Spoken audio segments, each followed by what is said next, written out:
कि देश की संपत्ति पर पहला अधिकार मुसलमानों का है। राजस्थान के बांसवाड़ा की रैली में दिया प्रधानमंत्री नरेंद्र मोदी का एक भाषण चर्चा का विषय बना हुआ है। कांग्रेस नेताओं ने इसे लेकर चुनाव आयोग में शिकायत दर्ज कराई है और कहा है कि प्रधानमंत्री देश में नफरत के बीज बो रहे हैं। 19 अप्रैल को पहले चरण की वोटिंग खत्म हुई।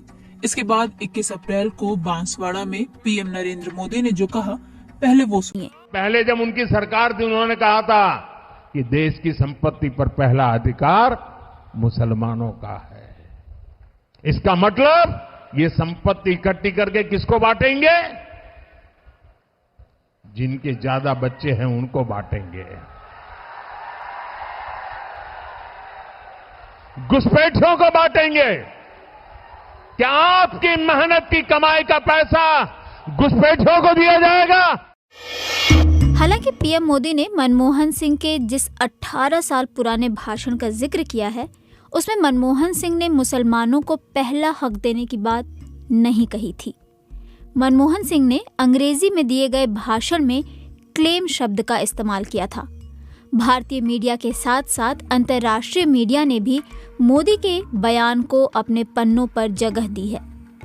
अमेरिकी अखबार वॉशिंगटन पोस्ट ने 22 अप्रैल को इसे लेकर मोदी पर चुनावी रैली में मुसलमानों के खिलाफ नफरती भाषण देने का आरोप शीर्षक से रिपोर्ट अपनी वेबसाइट पर छापी।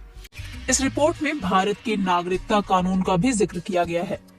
लिखा गया है कि इस कानून को लागू करने को लेकर देश में विवाद भी हुआ था। चीन की news website south China morning post ने लिखा है कि चुनावों में बढ़त हासिल करने के लिए मोदी ने मुस्लिम विरोधी बयानबाजी शुरू की।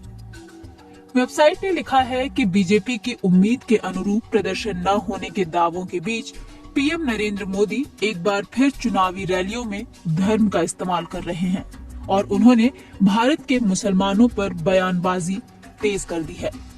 उनके बयानों से चुनाव के मानकों यानी आचार संहिता के उल्लंघन होने की चिंता जताई जा रही है। टाइम मैगजीन ने भी इस खबर को जगह दी है। मैगजीन ने लिखा है कि भारत की आबादी 144 करोड़ है और बीजेपी की आलोचना मुसलमान समुदाय को बाहर से आए विदेशियों के रूप में देखने के लिए होती रही है। इनमें पड़ोसी बांग्लादेश और म्यांमार से आए मुसलमान भी शामिल हैं। पत्रिका ने अमेरिका में मुसलमानों के अधिकारों के लिए काम करने वाले समूह council of American Islamic relations के एक बयान को अपनी रिपोर्ट में जगह दी है, जिसमें मोदी के भाषण की आलोचना की गई है। न्यूयॉर्क टाइम्स ने इस पर 23 अप्रैल को रिपोर्ट छापी। वेबसाइट ने जिस शीर्षक के साथ रिपोर्ट छापी है वो है, मोदी ने भारत के मुसलमानों को घुसपैठिया क्यों कहा? क्योंकि वो ऐसा कर सकते थे। न्यूयॉर्क टाइम्स ने लिखा है कि अपनी सत्ता को सुरक्षित मानकर पीएम मोदी आर्थिक और कूटनीतिक स्तर पर देश के विकास को लेकर वैश्विक नेता के तौर पर खुद को पेश कर रहे थे। ऐसा करके वो पार्टी के प्रचलित विभाजनकारी रवैये से खुद को अलग रखे हुए थे। लेकिन रविवार शाम को उन्होंने एक चुनावी स्पीच देकर मुसलमानों को कथित तौर पर घुसपैठिए और अधिक बच्चों वाला कहा। उनकी ये स्पीच बड़े विवाद का मुद्दा बन गई। मध्य पूर्व से चलने वाले मीडिया आउटलेट अल जजीरा ने 22 अप्रैल को इसे लेकर एक रिपोर्ट पब्लिश की है। इसमें कहा गया है कि प्रधानमंत्री के एक विवादित भाषण के बाद उन पर मुसलमानों के खिलाफ नफरत फैलाने के आरोप लगाए जा रहे हैं। अल जजीरा ने लिखा है कि स्थानीय चुनाव अधिकारियों ने पुष्टि की है कि उन्हें मोदी के भाषण से जुड़ी 2 शिकायतें मिली हैं, जिनमें उनके चुनाव प्रचार को रद्द करने और उनकी गिरफ्तारी की मांग की गई है। तुर्की से चलने वाले TRT वर्ल्ड ने इस हेडलाइन के साथ रिपोर्ट छापी है कि वोट की तलाश में मोदी ने मुसलमानों को घुसपैठिए कहा, जिसके बाद नाराजगी देखी जा रही है।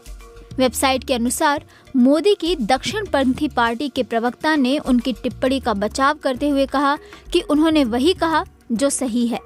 वहीं कांग्रेस ने इसे चुनावी भाषण में खुले तौर पर अल्पसंख्यक मुसलमानों को निशाना बनाने की कोशिश करार दी।